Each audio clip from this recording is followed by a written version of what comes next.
الحمد لله نحمده ونستعينه ونستغفره ونؤمن به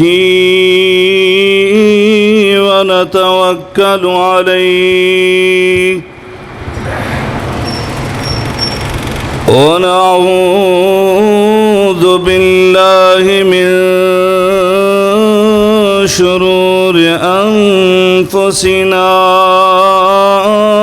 ومن سيئات أعمالنا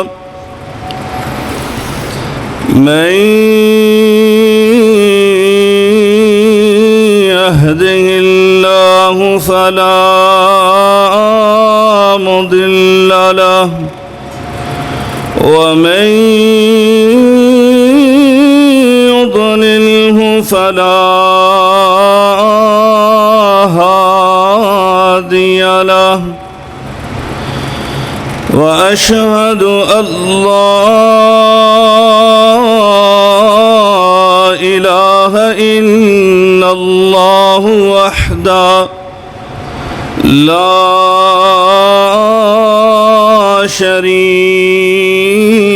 له وواحد في ذاته وصفاته لا شريك له وواحد في ألوهيته ومعبوديته لا ند له وأشهد أن سيدنا وسندنا وحبيبنا وشفيع ذنوبنا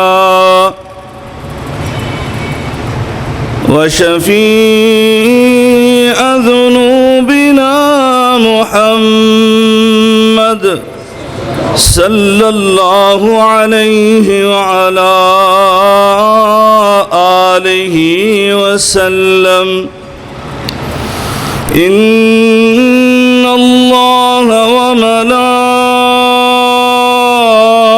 وملائكته يصلون على النبي يا أيها الذين آمنوا صلوا عليه وسلموا تسليما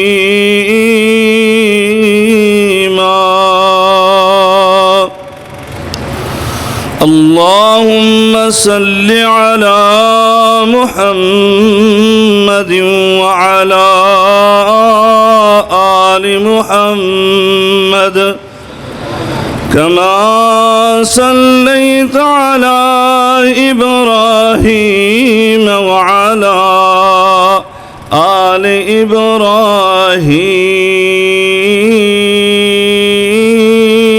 إبراهيم إنك حميد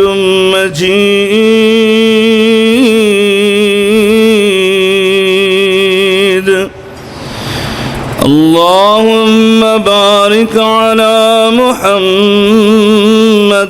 وعلى آل محمد كما باركت على إبراهيم وعلى آل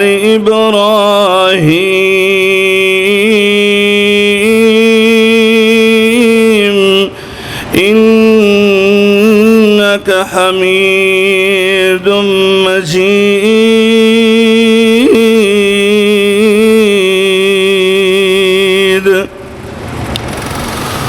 سبحانك لا علم لنا إلا ما علمتنا سبحانك لا علم لنا إلا ما علمتنا إنك أنت العليم الحكيم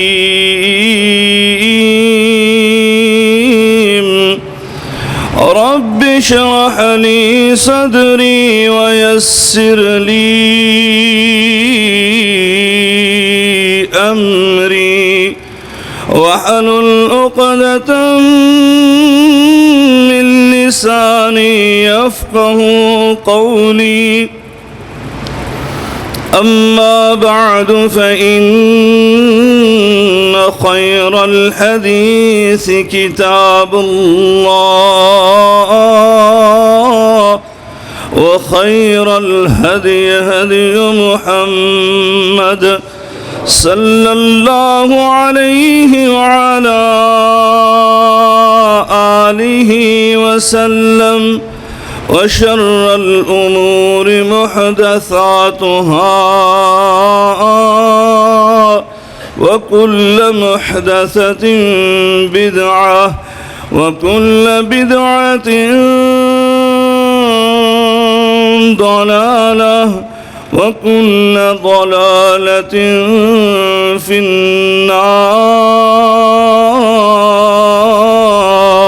النار أعوذ بالله السميع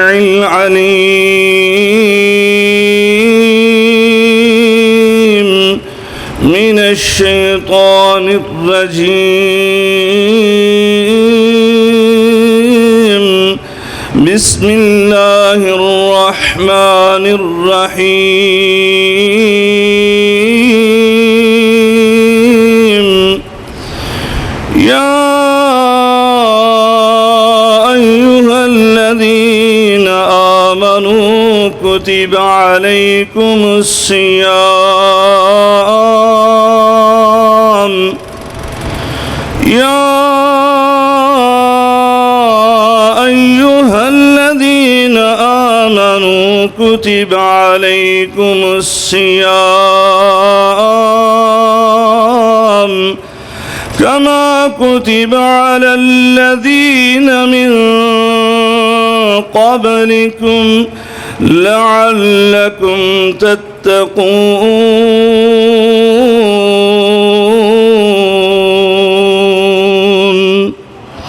سبحان الله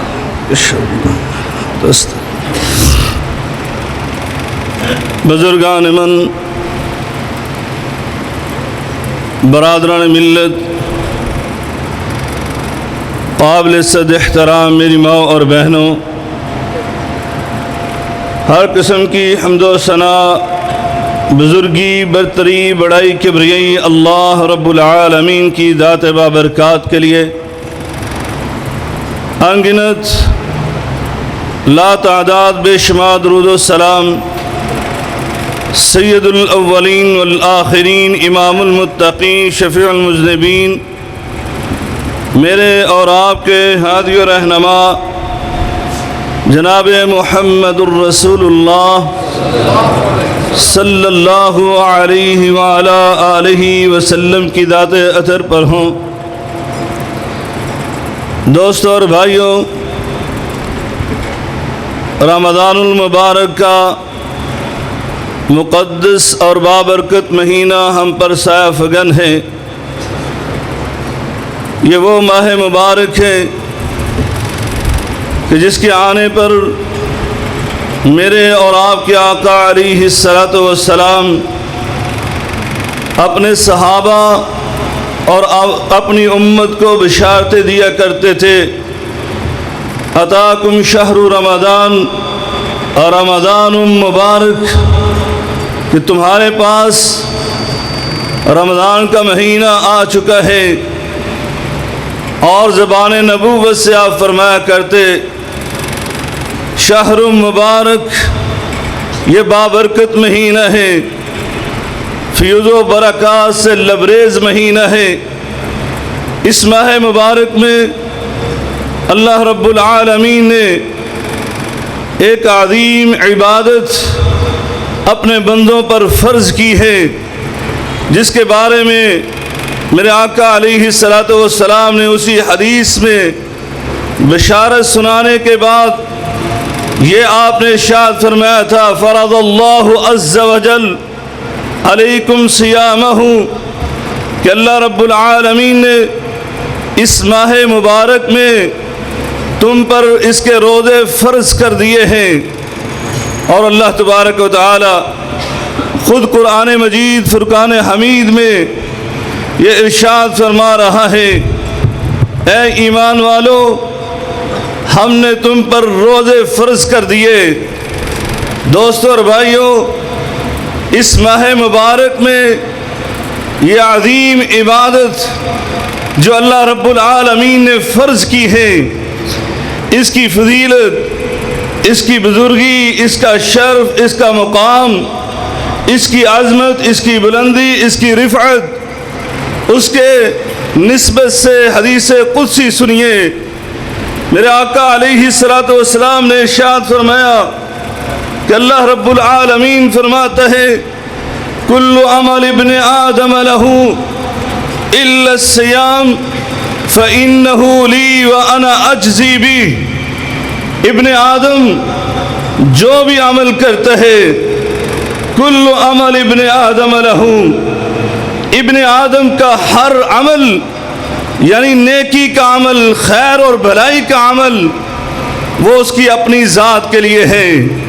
اللہ اکبر۔ حدیث کے الفاظ اور حدیث قدسی میرا اللہ فرماتا ہے یہ بندہ مومن اگر نماز پڑھتا ہے تو اپنے لیے پڑھتا ہے، یہ زکوٰۃ دیتا ہے اپنے لیے ادا کرتا ہے، یہ حج اور عمرے کرتا ہے یہ اپنے لیے ادا کرتا ہے، یہ قرآن کی تلاوت کرتا ہے یہ اپنے لیے کرتا ہے، یہ جتنی بھی حسنات اور خیر اور بھلائی کے کام کرتا ہے فرمایا یہ اپنے لیے کرتا ہے۔ الا الصیام، مگر یہ روزے کی عبادت ایسی ہے کہ یہ صرف اور صرف میرے لیے کرتا ہے۔ اللہ اکبر۔ اس لیے اللہ فرماتے ہیں وَأَنَا أَجْزِي بِهِ، اور میں ہی صرف اس کی جزا دوں گا۔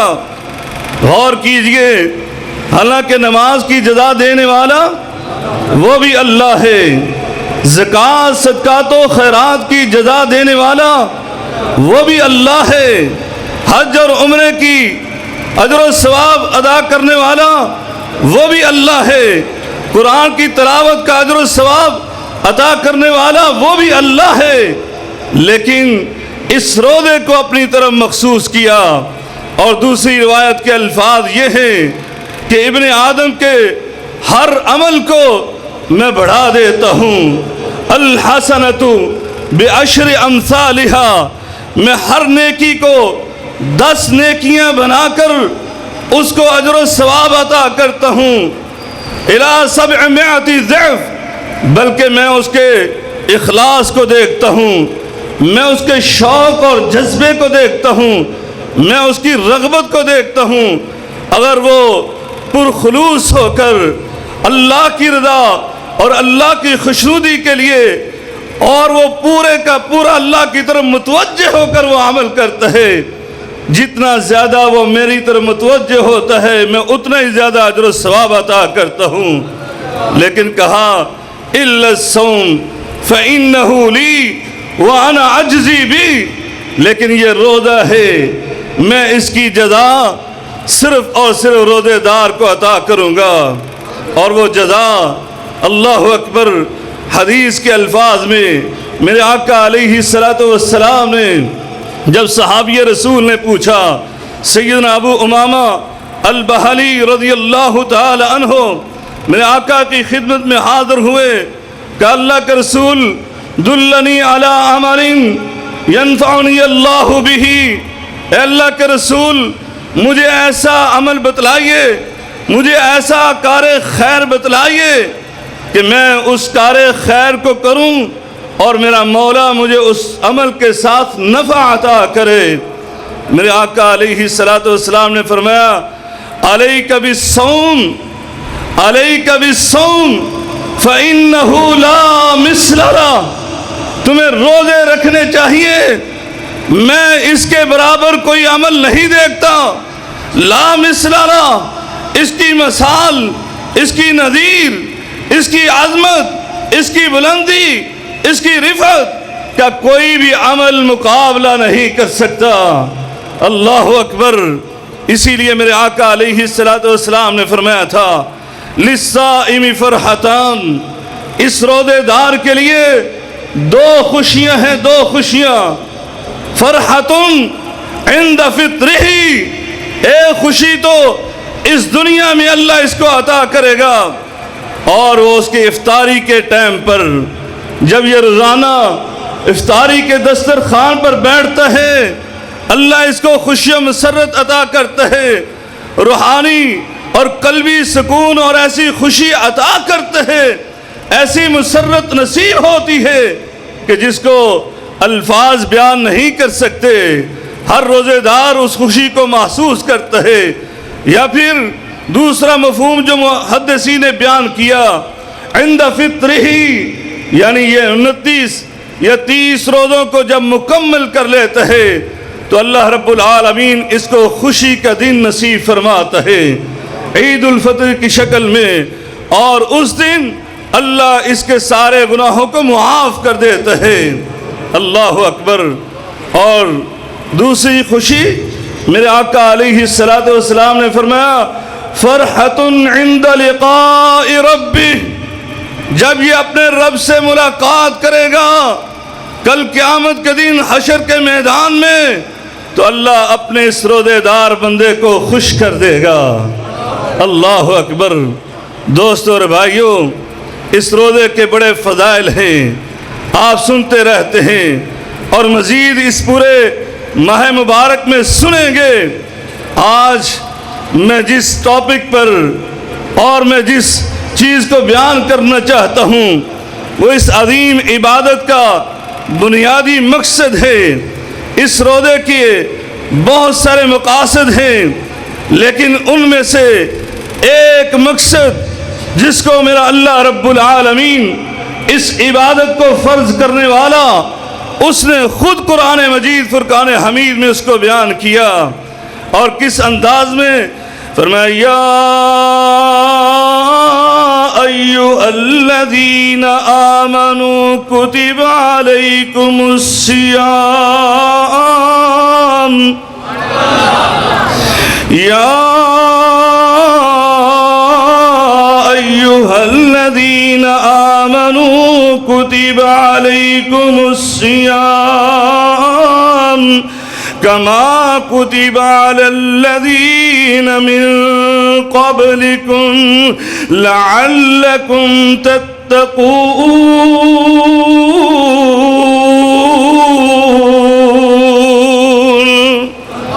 اللہ رب العالمین فرماتا ہے اے میرے ایمان والے بندو، سنو میں نے تم پر اس ماہ مبارک کے روزے فرض کر دیے۔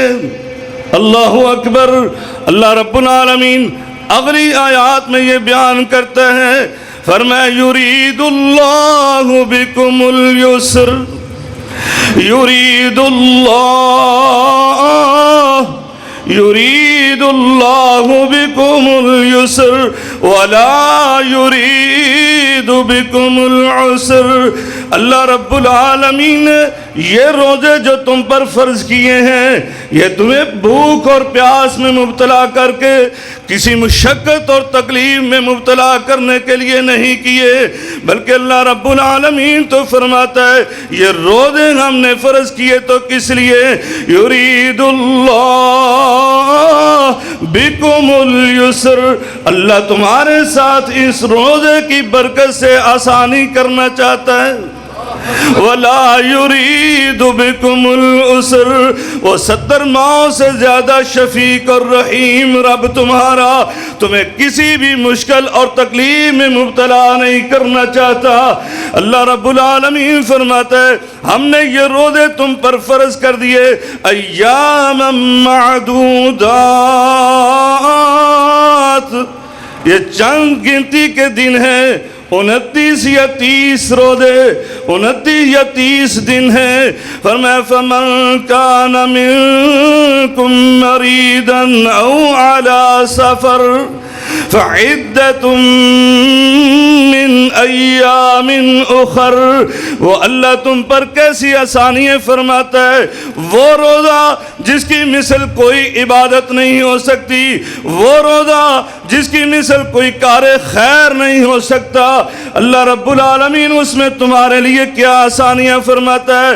فرمایا اگر تم میں کوئی مریض ہو جائے نا، کوئی اس ماہ مبارک میں بیمار ہو جائے نا، اور کوئی ایسا بھی ہے جو دائمی بیمار ہو گیا نا، فرمایا یا پھر وہ مسافر ہے، سفر کرتا ہے، فرمایا اس کے لیے ہم نے رخصت دے دی ہے، وہ روزے کی عبادت ان دنوں میں نہ کرے، بلکہ فرمایا فعدۃ من ایام اخر، ہم اس کے لیے رخصت دے رہے ہیں، وہ کسی اور دن میں کر لینا، سال بھر کے بقیہ ایام میں کسی دن بھی اس روزے کی قضائی کو کر لیں۔ اللہ رب العالمین فرماتا ہے جو دائمی مریض ہے اس کے لیے ہم نے یہ بھی رخصت دے دی نا کہ وہ اپنی جگہ پر کسی اور بندہ مومن کو روزہ رکھوا لے۔ لیکن ساتھ ہی اللہ رب العالمین کیا فرماتے ہیں، وَأَن تَصُومُوا خَيْرٌ لَكُمْ تَصُومُوا خَيْرٌ لَكُمْ إِن كُنتُمْ تَعْلَمُونَ۔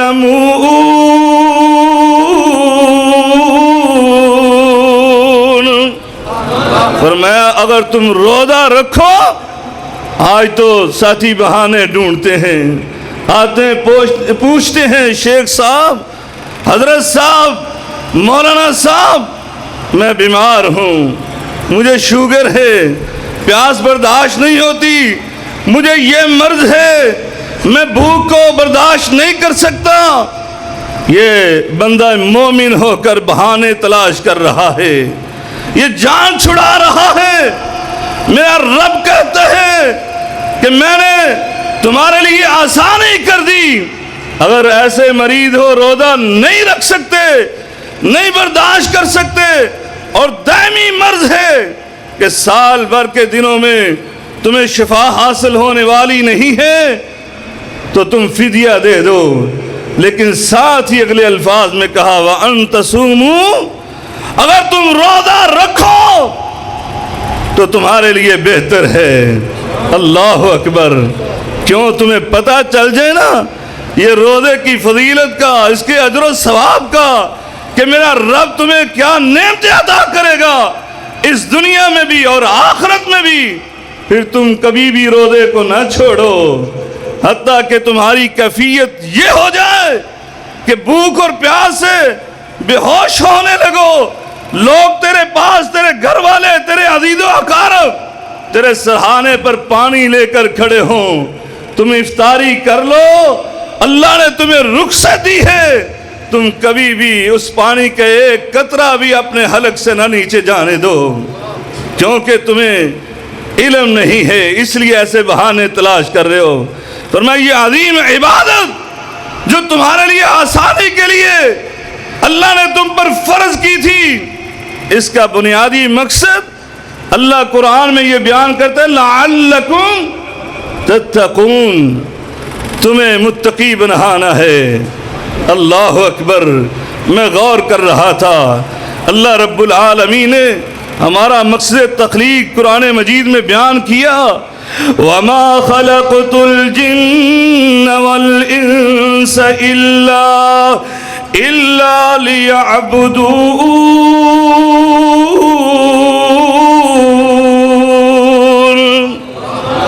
ہم نے ان انسانوں کو اپنی صرف عبادت کے لیے پیدا کیا ہے۔ یہ مقصد تخلیق انسان کا کہ یہ صرف اور صرف اللہ کی عبادت کے لیے پیدا کیا گیا، یہ نہیں کہا کہ یہ روزے کی عبادت کرو لعلکم تعبدون، تاکہ تم اپنے مقصد تخلیق کو پورا کر لو، اور نہ ہی یہ کہا لعلکم تشکرون، لعلکم تفعلون، لعلکم تصلحون، لعلکم تفلحون، لعلکم ترکعون، لعلکم تسجدون۔ یہ نہیں کہا لعلکم تذکرون، لعلکم تذکرون، یہ نہیں کہا لعلکم تعقلون کہ تم عقل مند بن جاؤ گے، تم ذکر و اذکار کرنے والے بن جاؤ گے۔ نہیں، کہا تو کیا کہا؟ لعلکم تتقون۔ یہ روزے کی عبادت کا مقصد یہ ہے کہ تمہارے اندر تقوی پیدا ہو جائے، تم متقی اور پرہیزگار بن جاؤ۔ میں اس پر غور کر رہا تھا، اے میرے مولا تو نے تقوی کو مقصد کیوں بنایا؟ تو مجھے پتہ یہ چلا قرآن مجید فرقان حمید کی روشنی میں کہ اللہ رب العالمین نے اس عظیم عبادت کا مقصد قرآن مجید میں تقوی کو کیوں بیان کیا۔ پتہ یہ چلا کہ جو متقی بن جاتا ہے وہ عابد بھی بن جاتا ہے، جو متقی بن جاتا ہے وہ زاہد بھی بن جاتا ہے، جو متقی بن جاتا ہے وہ ذاکر بھی بن جاتا ہے، جو متقی بن جاتا ہے اس کی اصلاح بھی ہو جاتی ہے، جو متقی بن جاتا ہے وہ اللہ کا راکع بندہ بھی بن جاتا ہے، جو متقی بن جاتا ہے وہ اللہ کا ساجد بندہ بھی بن جاتا ہے، جس کے اندر تقوی کی صفت پیدا ہو جاتی ہے، اس کے اندر عبادت بھی آ گئی، اس کے اندر ریاضت بھی آ گئی، اس کے اندر سلاست بھی آ گئی، اس کے اندر تراوت بھی آ گئی، اس کے اندر حلیمیت بھی آ گئی، اس کے اندر کریمیت بھی آ گئی، اس کے اندر اخلاق بھی آ گیا، اس کے اندر کردار بھی آ گیا، اس کے اندر اثار بھی آ گیا، اس کے اندر قربانی بھی آ گئی، اس کے اندر کائنات کی جس خوبی کو خوبی سمجھا جاتا ہے وہ ساری خوبیاں اس کے اندر پیدا ہو جاتی ہیں۔ دوستو اور بھائیوں، یہ عظیم عبادت کی مقصد کو جو اللہ رب العالمین نے تقوی کے نام سے پیش کیا، میں اس پر غور کر رہا تھا یہ کتنی اہم ہے کہ اللہ کے انبیاء اکرام علیہم السلام وہ اس کائنات میں تشریف لائے تو سب سے پہلے اللہ کی توحید کا پیغام سنایا، اللہ کی توحید کا پیغام، اور پھر دوسرا درس اور سبق جو انہوں نے اپنی امتوں کے سامنے پیش کیا وہ کیا تھا؟ اللہ کا قرآن ہے، آپ اٹھا کر دیکھیے، اللہ فرماتا ہے اذ قال لهم اخوهم نوح الا تتقون، اذ قال لهم اخوهم ہود الا تتقون، اذ قال لهم اخوهم صالح الا تتقون، اذ قال لهم شعیب الا تتقون۔ اللہ کے انبیاء آئے، سب نے آ کر اپنی امتوں کے سامنے توحید کے درس کے بعد جو سب سے بڑا پیغام سنایا وہ یہی تھا، تم تقوی کیوں نہیں اختیار کرتے؟ تم متقی اور پرہیزگار کیوں نہیں بنتے؟ تم اللہ کے متقی بندے کیوں نہیں بنتے؟ اللہ۔ اور جب میرے اور آپ کے آقا علیہ السلام کی باری آئی، اللہ رب العالمین نے یہ قرآن مجید فرقان حمید نازل کیا تو جگہ جگہ یہ پیغام آپ سے سنوایا، کہا میرے نبی صاحب قرآن پیغمبر آخر الزمان آپ دنیا کے سامنے یہ پیغام دیجئے۔ کیا پیغام دیا؟ یا ایھا الذین آمنوا اتقوا اللہ، یا ایھا الذین آمنوا اتقوا اللہ حق تقاته ولا تموتن الا وانتم مسلمون۔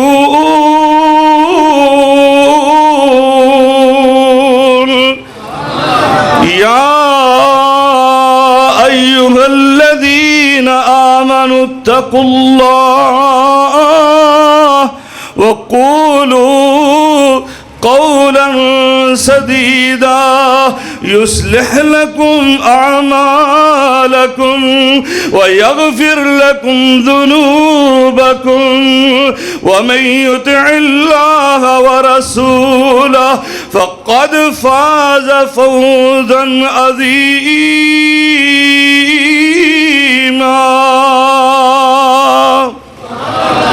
اور میں قرآن مجید فرقان حمید کا ایک اور مقام پڑھ رہا تھا، اللہ رب العالمین نے تو ایک آیت میں دو بار اپنے بندوں کو کہا تقوی اختیار کر لو، یا ایھا الذین آمنوا اتقوا اللہ وَلْتَنظُرْ نَفْسٌ مَّا قَدَّمَتْ لِغَدٍ وَاتَّقُوا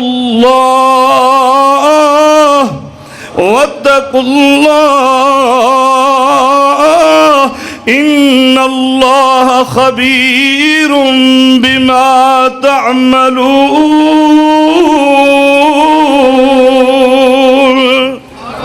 اللہ اکبر۔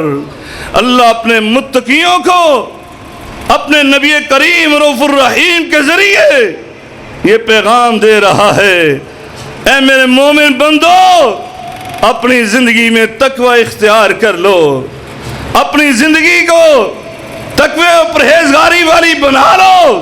بلکہ میرے آقا علیہ السلام خطبہ حاجہ عمومی طور پر آپ اہم موقعوں پر وہ خطبہ پڑھا کرتے، اپنی گفتگو سے پہلے میرے آقا علیہ السلام نکاح کے عظیم موقع پر اس خطبہ حاجہ کو پڑھا کرتے، اور اس خطبہ کے آغاز میں میرے آقا علیہ السلام قرآن مجید کے 3 مقامات پڑھا کرتے، اور پہلا مقام جو میں آپ کو سنا چکا ہوں سورہ آل عمران کا، اور پھر دوسرا مقام سورہ الاحزاب کی آیات وہ بھی میں نے آپ کو سنا دی۔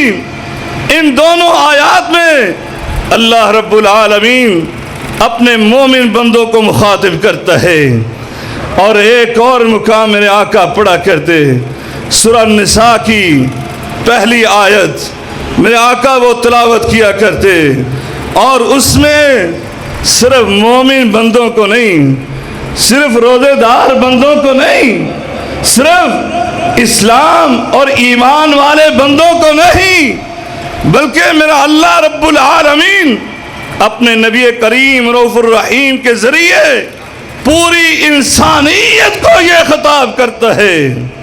اور اس آیت میں ایک بار نہیں بلکہ 2 بار تقوی کا کہا، کیا فرمایا؟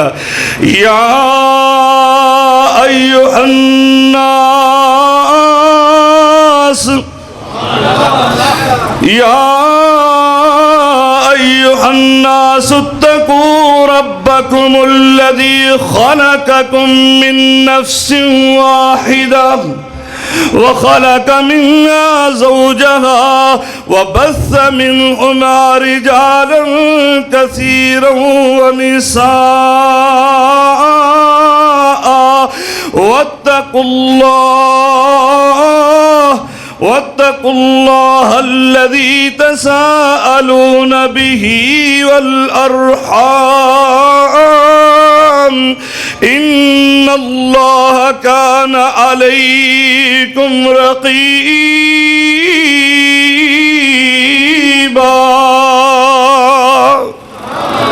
اللہ رب العالمین پوری انسانیت کو مخاطب کر کے کہتا ہے، اے انسانوں، میں نے تمہیں ایک جان سے پیدا کیا، اور جو تمہارا پیدا کرنے والا تمہارا خالق ہے وہ تمہیں کہتا ہے اتقوا ربکم، اپنے خالق کا تقوی اختیار کرو، اپنے رب سے ڈر جاؤ، اور پھر آخر میں پھر یہ کہا واتقوا اللہ الذی تساءلون بہ والارحام، اس اللہ کو جب تم پکارتے ہو، اس سے سوال کرتے ہو، اپنے رشتہ داری کا پاس دیتے ہوئے، اپنے رشتہ داریوں کو بیان کرتے ہوئے، تو اس وقت پھر اللہ کہتا ہے تم اپنے اللہ سے ڈر جاؤ، اللہ کا تقوی اختیار کرو۔ میرے آقا نے اسی لیے اپنے صحابی کو یہ کہا تھا اتق اللہ حیث ما کنت، اے میرے صحابی، اے میرے جانثار، اتق اللہ، اللہ سے ڈرتے رہنا اللہ کا تقوی اختیار کرنا حیث ما کن، جہاں کہیں ہو۔ اللہ اکبر۔ صاحب جوامع الکلیم، الفاظ تھوڑے، معانی بہت زیادہ۔ میرے آقا کیا کہتے ہیں؟ جہاں کہیں ہو، کوئی بھی وقت ہو، کوئی بھی مکان ہو، تم خلوت میں ہو تو تب بھی، تم جلوت میں ہو تو تب بھی، تم اپنے گھر میں ہو تو تب بھی، تم بازار میں ہو تو تب بھی، تم اپنی دکان میں، اپنی فیکٹری میں، اپنی ڈیوٹی پر، اپنے کاروبار میں، اپنی زمینوں پر، جہاں کہیں ہو، فرمایا تم نے اللہ کا تقوی اختیار کرنا ہے۔ تم دن کے اجالوں میں ہو، تم رات کے اندھیروں میں ہو، تم دن کی رونقوں میں ہو اور رات کی تنہائیوں میں ہو، فرمایا تب بھی تم نے تقوی اختیار کرنا ہے۔ اور پھر میرے آقا نے صرف یہ حکم نہیں سنائے، صرف یہ تبلیغ اور وعظ نہیں کی، بلکہ آپ نے اپنے آپ کو پیش بھی کیا۔ فرمایا انا اتقاکم واخشاکم للہ، ساری کائنات میں سب سے زیادہ اگر کوئی متقی ہے، اگر کوئی اللہ سے ڈرنے والا ہے، میں محمد الرسول اللہ صلی اللہ علیہ وسلم ہوں۔ دوستو اور بھائیوں، یہ وہ خوبی، یہ وہ صفت جس کے بارے میں آقا دو جہان سردار ولد آدم وہ کہیں میں نے سب سے زیادہ اس صفت اور خوبی کو اپنایا، اپنے اندر پیدا کیا۔ کیوں ایسا کہا؟ کیونکہ اس کے نتائج، اس کے رزلٹ، اس کا اجر و ثواب، اس کے جو نتائج نکلتے تھے وہ میرے آقا علیہ السلام کو علم تھا۔ اللہ تعالیٰ نے ان نتائج سے آپ کو آگاہ کیا تھا کہ جو متقی بندہ بنتا ہے پھر اللہ رب العالمین اس کو کیا اجر و ثواب عطا کرتا ہے، کیا کامیابیاں اور کامرانیاں عطا کرتا ہے، اور جو تقوی کو ترک کر دیتا ہے پھر اللہ تعالیٰ اس کو کیسے ذلیل و رسوا کرتا ہے۔ دوستو اور بھائیوں، یقین جانے میں حدیث پڑھ رہا تھا، سنیے گا، اگر آپ نے روزہ رکھا ہے اور اس کے بنیادی مقصد کو حاصل نہیں کیا، اگر آپ دیگر عبادات کرتے ہیں اور آپ کے اندر تقوی اور پرہیزگاری پیدا نہیں ہوئی، تو پھر آپ کی عبادات اللہ کی بارگاہ میں قبول نہیں ہوں گی۔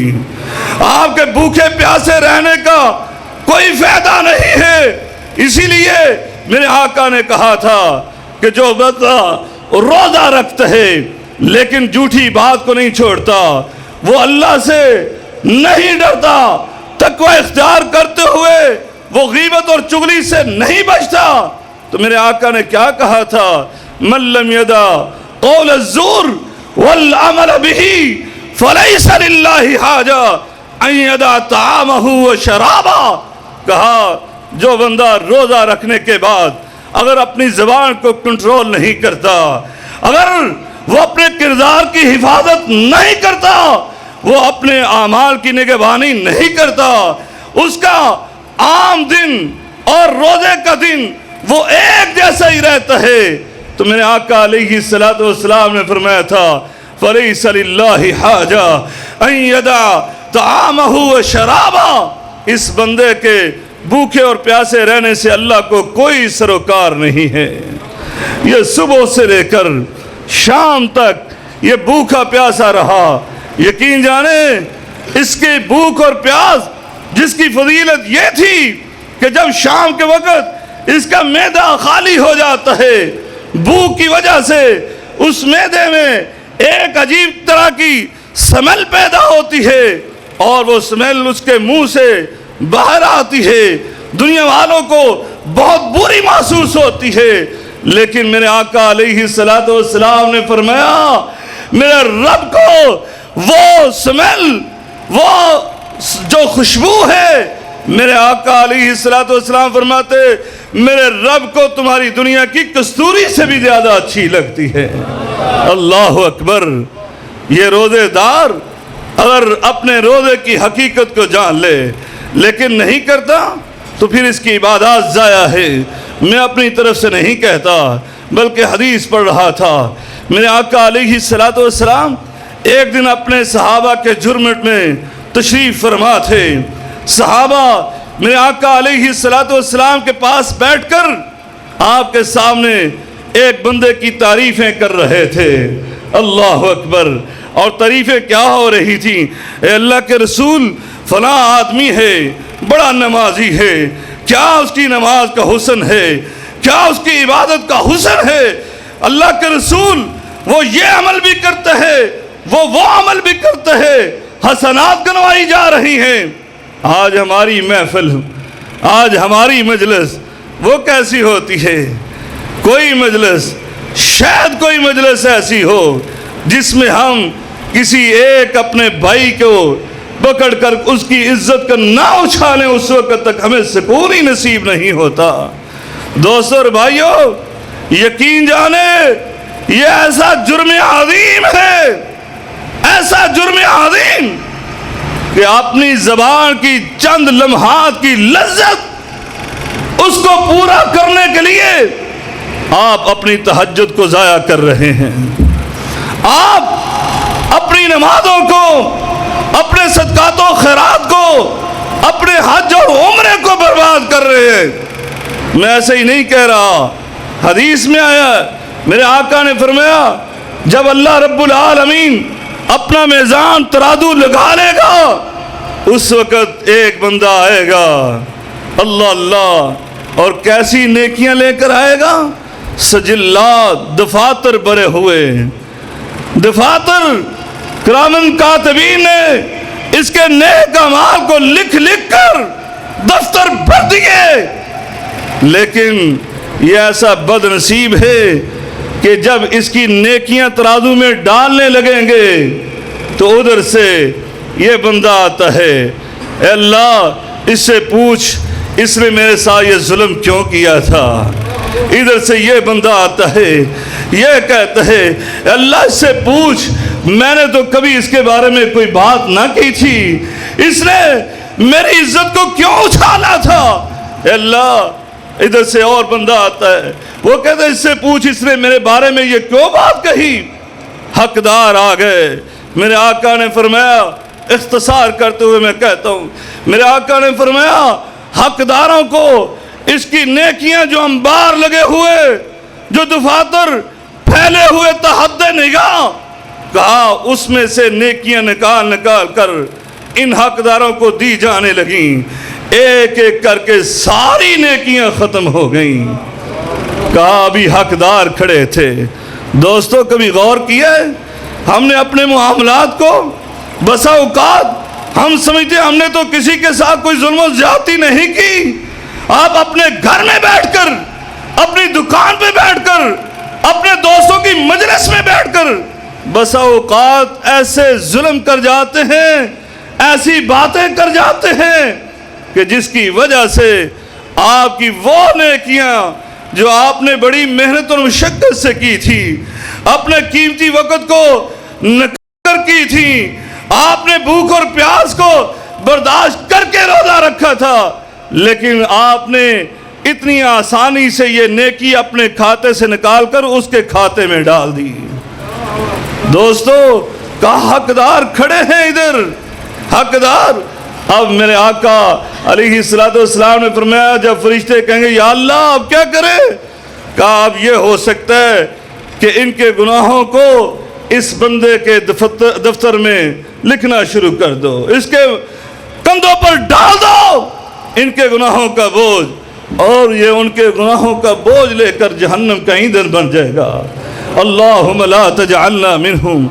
دوستو اور بھائیو، میں حدیث پڑھ رہا تھا، میرے آقا کے سامنے جب اس آدمی کا ذکر ہوا، اس کی عبادات کا ذکر ہوا، اللہ اللہ، میرے آقا نے کہا تھا میرے سامنے کسی کی بات کرنا تو اچھی بات کرنا، میرے سامنے میرے کسی صحابی کی، اپنے کسی بھائی کے بارے میں کوئی غلط بات نہ کرنا، کیونکہ میں چاہتا ہوں میں جب تم پر طلوع ہوں، میں اپنے گھر سے آؤں تمہارے سامنے تو سارے بھائیوں کے بارے میں میرا شرح صدر ہو، میں سب کے بارے میں اپنے دل میں وسعت قلبی رکھوں، میرے دل میں ان کے لیے محبت ہو، پیار ہو، یہ نہ ہو کہ میرے دل میں تم نے بات ڈال دی اور میں اس کے بارے میں بدگمانی کا شکار ہو کر اپنے دل میں اس کے بارے میں نفرت رکھوں۔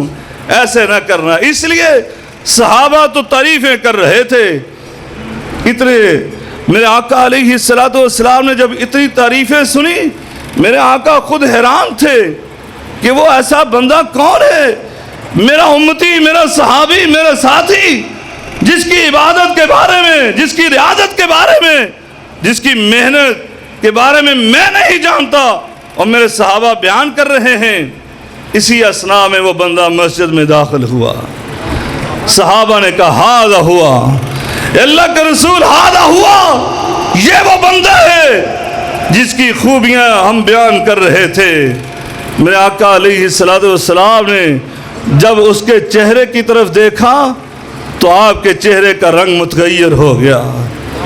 آپ نے کہا واللہ، میں اللہ کی قسم اٹھا کر کہتا ہوں، میں تو اس پر شیطانی صفات دیکھ رہا ہوں، اس کے اندر شیطانی خصلتیں ہیں۔ میرے آقا علیہ السلام اپنی جگہ سے اٹھے اور اس بندے کی طرف گئے۔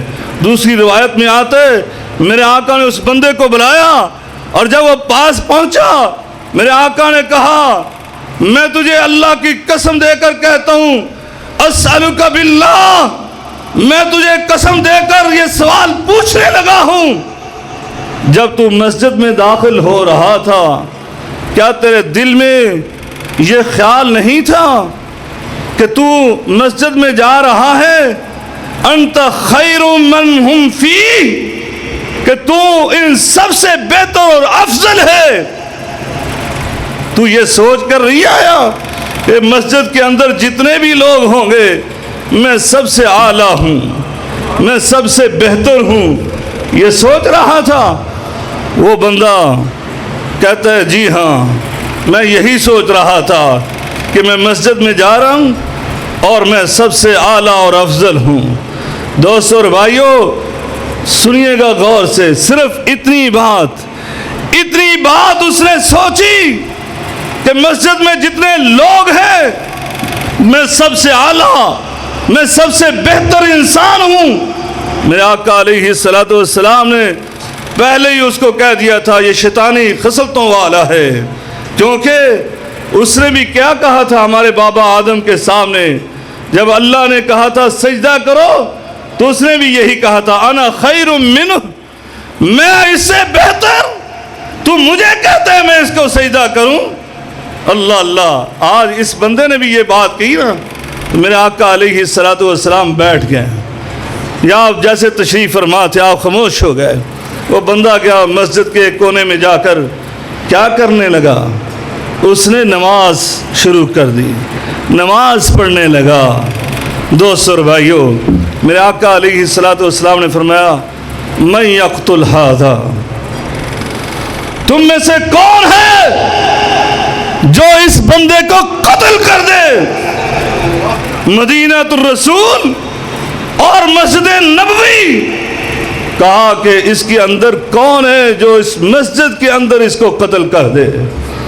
جناب صدیق اکبر سبقت لے جانے والے کھڑے ہوئے، تلوار نکالی، اللہ کے رسول میں اس کا سر قلم کر کے آتا ہوں۔ کہا جاؤ۔ جناب صدیق اکبر آئے، کیا دیکھا؟ رضی اللہ تعالی عنہ آ کر دیکھا وہ تو نماز پڑھ رہا ہے بڑے خشوع و خضوع کے ساتھ۔ کہا اللہ کے رسول نے خود ہی تو ہمیں یہ سبق اور درس دیا ہے، کسی مسلمان کو مارنا تو بہت دور کی بات ہے، اس کو تکلیف بھی نہیں دینا، کیونکہ مسلمان کی تعریف کیا ہے؟ آج مجھ سے پوچھو گے، کسی اور مسلک والے سے پوچھو گے تو ہم تو یہی بات کریں گے جو میرے مسلک پر وہ مسلمان۔ ایسے نہیں ہے، آج ہمارے پاکستان کا ماحول ایسا ہی نہیں ہے کہ آج جس سے بھی پوچھو وہ اپنے ممبر پر، یہ ممبر رسول نہیں رہا، یہ اپنا اپنا ممبر ہو گیا، یہ کہیں بریلویوں کا ممبر، کہیں دیوبندیوں کا ممبر، کہیں اہل حدیثوں کا ممبر، یہ تو اپنے اپنے ممبر بن چکے۔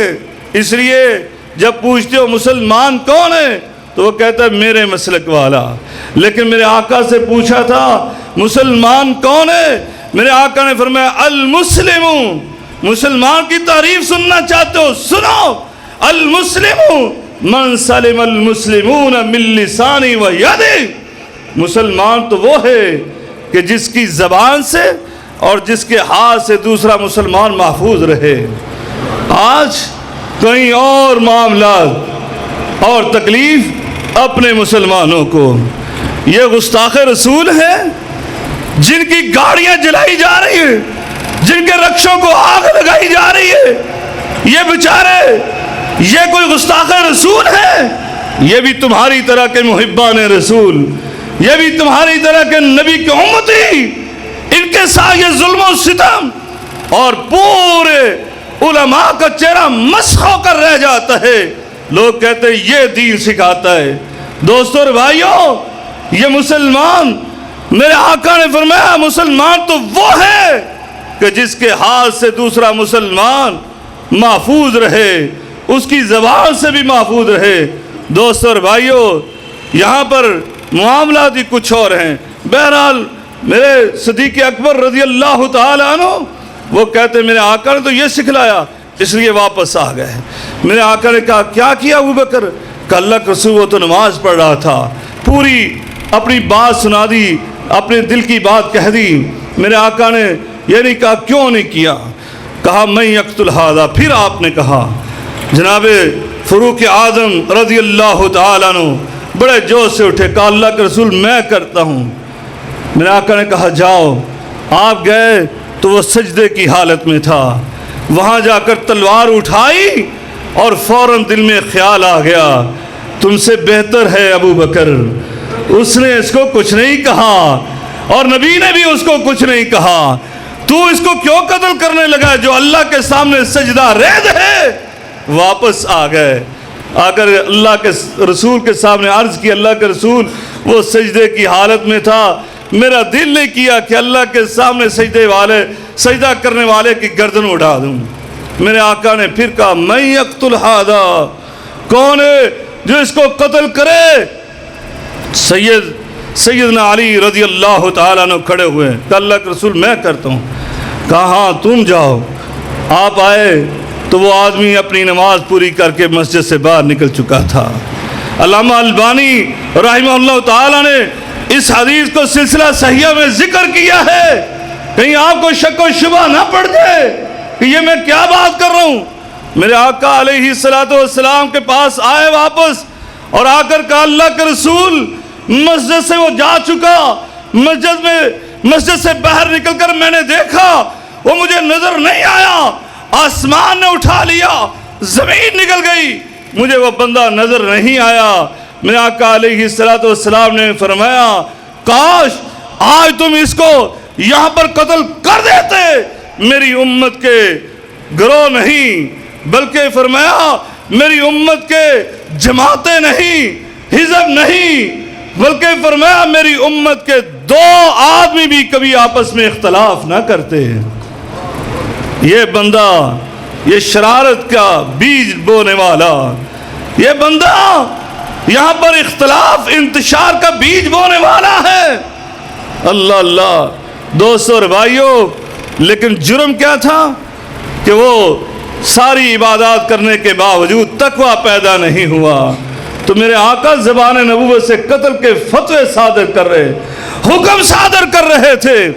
دوستو اور بھائیوں، یہ تقوی ایسا ہے کہ میرے آقا علیہ السلام نے اسی لیے کہا میں سب سے زیادہ متقی ہوں، کیونکہ اس کے نتائج، اس کے رزلٹ یہ ہیں کہ میرا اللہ رب العالمین فرماتا ہے جو متقی بن جاتا ہے میری معیت اس کے ساتھ ہے، میں اس کے ساتھ ہو جاتا ہوں.